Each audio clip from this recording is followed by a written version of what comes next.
This brief video will provide an overview on how to navigate your way around Canvas. First, we'll begin in the top global navigation bar, which you'll see on the right that's gray. And we're going to go through each of the items here first. To begin, I'm going to click on my name. When I click on my name, it's going to take me to the user settings for my account. Note, we call this the global navigation bar because everything that you do in this global navigation bar will trickle down to all of the classes you'll be affiliated with in Canvas. So first, on the right, you'll see that within Canvas, my affiliated email address is my Longwood email address. I could also choose to add an email address, and I can add other types of contact information. Here, I've added my cell phone to receive text messages and my Twitter handle to receive notifications via Twitter.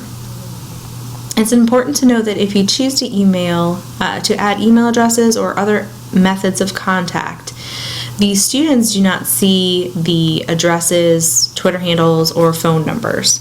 It has nothing actually to do with how the student will contact you. Rather, all of these ways to contact are means for Canvas to contact you when something's happened in your course. So students have turned in work or students are trying to get a hold of you. So it's Canvas communicating with you, and there's no concern about students being able to access this information. In the center, we'll see the space that has my personal settings, how I'd like my name displayed, how I am sorted in the system, and that my default language is English.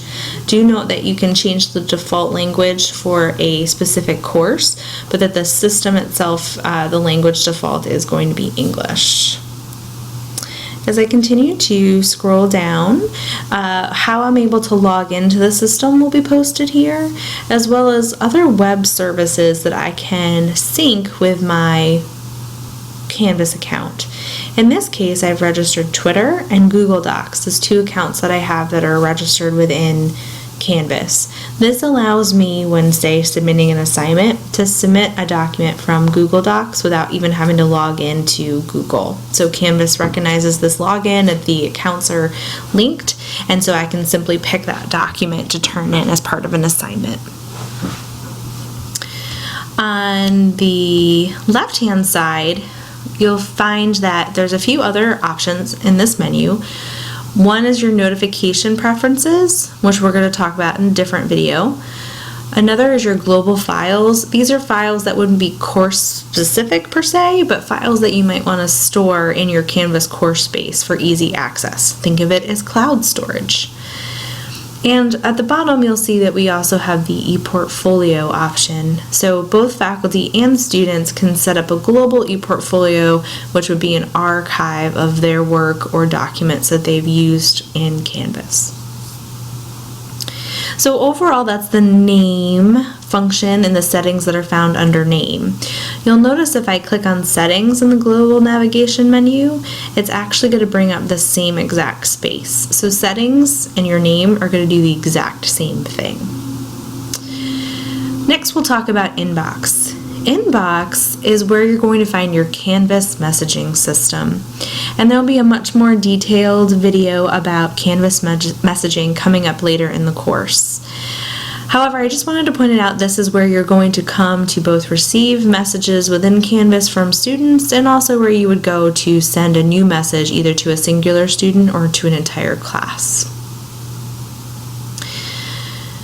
Our logout button is here on the top. Do know that Canvas will automatically log you out after an hour, but it's important, especially if you're ever using a public machine, to make sure that you log out after you've completed your user experience. The last item in the global navigation bar is our help feature. The help feature has a few options that will be seen to both faculty and students when they click on help. First, you could ask your instructor. So if the student clicks on this, they would be able to send you a Canvas message right from the help area. So if they feel like the question they have is really for you and not a technical question, that's one place they can go. Beneath that, we have the Search the Canvas guides. The Canvas guides are instructional tutorials, both written or video, that can help you figure out how to do something in Canvas. They're available for both faculty and students. So this is also a place where you can refer students if they're having an issue and they need some help. Report a problem is where you can send a message in, it's copied to both the DEC and Canvas themselves, about anything that you've noticed that's acting or performing oddly in Canvas. This could be because something's running slow, or it could be just something's not working the way you anticipate it to work. Below that, you can reach the DEC and our Canvas support team by clicking here. This will open up a help ticket with the DEC to get support for whatever's not working for you. Below that, we have Ask the Community. So more and more schools every day are joining Canvas, and many of them have representatives that hang out in this community where you can ask questions about how to do something if the guides weren't helpful to you and it's after our normal service hours. So it can be a great place to go to seek help, and it can also be a great place to get ideas. I want to do something in Canvas and I don't know how to do it, or I don't know how it could be done. It's a great place to brainstorm with other professionals, both instructional designers and faculty. And the very last item that makes Canvas so unique is that you can submit a feature idea or a feature request to Canvas. So if something's not functioning in Canvas the way you'd like it to, so it's not broken, but rather it's just not doing what you'd like it to, you can submit an idea here for something that they should add to Canvas or improve or change. And part of the reason I'm creating this video is because things do change frequently in Canvas, which requires me to make new videos. So definitely check out Submit a Feature Idea if you have an idea brewing in the back of your head that would make Canvas function better for you.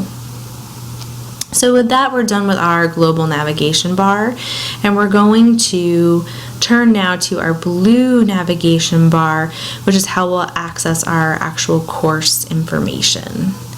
And so I'm just going to clear out my messaging so that doesn't distract you. And again, when I clicked on Longwood University, I brought us back to that first page that you'll see when you log in, which will be your recent activity, talking to you about your assignments, your pending messages, and any discussions you have going.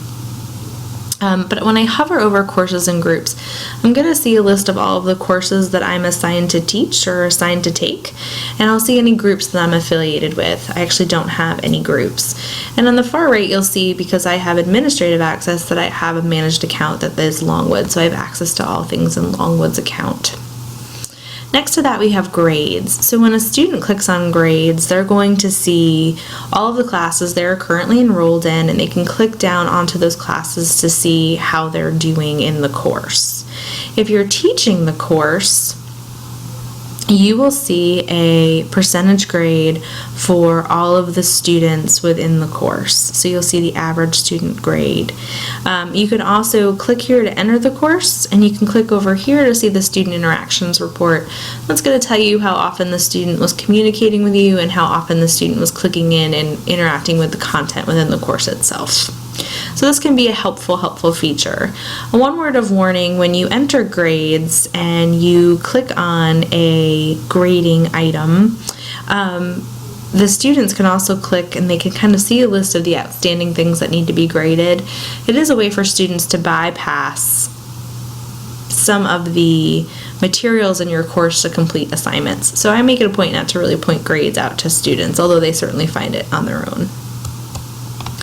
The third item in the list is the calendar. The calendar feature is a color-coded scheduler of things that are due per course.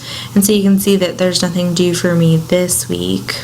But if I click forward into June, I can click here or over here to see if I have anything pending due. And I'm not taking a class, so I don't have anything pending due right now. You'll notice on the far right the color-coded list of items that would be associated with this course. And you'll also notice below there's an option for undated items that might not be on the calendar. So this is a convenient way for students to kind of track when they have due dates and assignments due. If you click on a day, You can add an event, so you could add a class meeting, for example, if you're teaching a hybrid course, or you can add an assignment right from the calendar feature. And you can also choose which course to affiliate that with. Another cool thing about the calendar feature is there's a scheduler option. So if you'd like to schedule some appointments with students, you can walk through this scheduler to create an appointment group and then to allow students to sign up for one-on-one appointments with you. The last thing I just want to share about the Canvas calendar function is the calendar feed that can be downloaded here. So when we click here, we'll get a link for a calendar feed, and both students and faculty can actually sync this calendar to many other calendar features that you might be using, such as Google Calendar, iCal, and Outlook. And so again, that's just another way to stay on top of due dates or for faculty to help manage when they're going to be completing grading. The next item at the top is Canvas Commons. There will be a tutorial video solely about Canvas Commons and an optional module for you to complete if you're interested. And then the last two items will open up links to the Greenwood Library and our Student Services page.